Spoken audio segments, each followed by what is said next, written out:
Hi guys! I've never been on the FJR1300, but today is the day. I will be reviewing the 290 kilogram argument against flying. I've never been on one of these, but today I got to borrow one for a test flight. So, let's go! This little beastie is a sports tour bike, and that means that though it's really fast, she also sits well. I'm 190 tall, and I can tell you, this little beastie, listen to her. She is fast. And with fast, I of course mean absolutely effortless. It's like somebody asked Yamaha, hey, what if we took a sports bike engine, like a big one? And then we dress it up like a comfortable accountant. This bike is for the people whose idea of a weekend getaway is covering 2,400 kilometers and whose idea of a corner is something you attack, not something you just navigate. Alright, let's talk about the wet weight of this thing. It is over 290 kilograms, which is 640 pounds. This bike has gravity issues. Because at high speeds, this thing is stable as a rock, but at the gas station parking lot, it's a high stakes game of balance. This thing is massive, it's heavy, and that makes it, for people like me, a little bit of an effort to turn around. But even then, it's well worth it. Thank goodness of this thing being a 4-cylinder, because that makes it very forgiving and very idiot friendly. Though it is a 1300 big boy, it is not beginner friendly. It is idiot friendly though. Like if you're an impulsive kind of dum-dum, then you can probably get away with a lot on this bike. However, we do have to have respect for the machine. It is not a beginner's bike. It is definitely something that you need a little bit of brain power to navigate. It has a lot of torque. It has a lot of power. This is the kind of bike that you will respect. What I mean with that mostly is that when you start this bike up and you hear it roaring, you have to realize the power of this thing. Because as you can tell, a little bit goes a very long way with this big boy.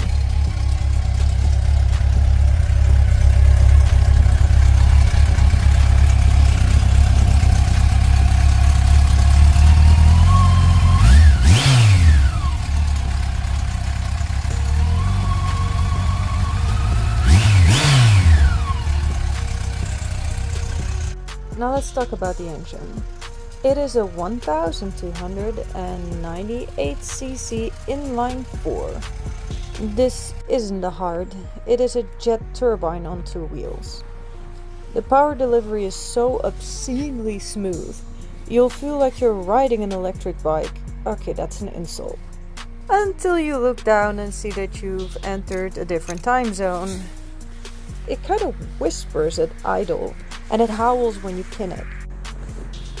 It's the perfect soundtrack for hours on the highway cruising, and the perfect alarm clock for anybody you happen to pass.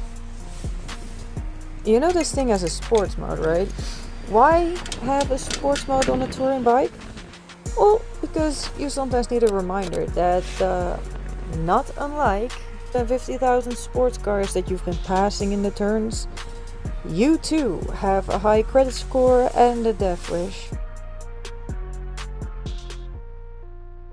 But even then, we need to not forget the comfort about this thing, because it has heated grips, which is a standard, because nothing says long distance luxury like being able to melt the snow off your gloves in October. And while we're at it, it also has adjustable suspension, where you can just push a button and give your back even more of a princess treatment than it's already getting from this beast, when the roads get a little bit more bumpy. But not all of them have it, I've been told. Let's talk about the luggage capacity for a second here. Cause these cases will easily swallow your helmet, your rain gear, a week's and weeks worth of socks, and enough tools to perform a full engine rebuild on the side of the road. Just in case the bike ever breaks down actually, which it won't. And of course this thing also has an adjustable windshield. With the push of a button, the screen glides up, turning the cockpit into a tranquil, high-speed library, and you'll arrive at your destination refreshed, unbattered by the wind, and ready for another 800 kilometers. Because this thing is a monument to reliability and performance. It is for the rider who hates drama and loves the mileage. Yeah, it's heavy, and yes, your neighbors will always ask if you're leaving for the Dakar rally. But when you look at that big Inline-Four and the open road, you know you're on the perfect machine for this job. If your motto is the journey is the destination, and the destination is very, very far away, this beautiful bike really is the best co-pilot you can wish for. Alright, low speed test. If you can skillfully pilot the FJR at 5 miles an hour through cones, you can definitely skip arm day at the gym today.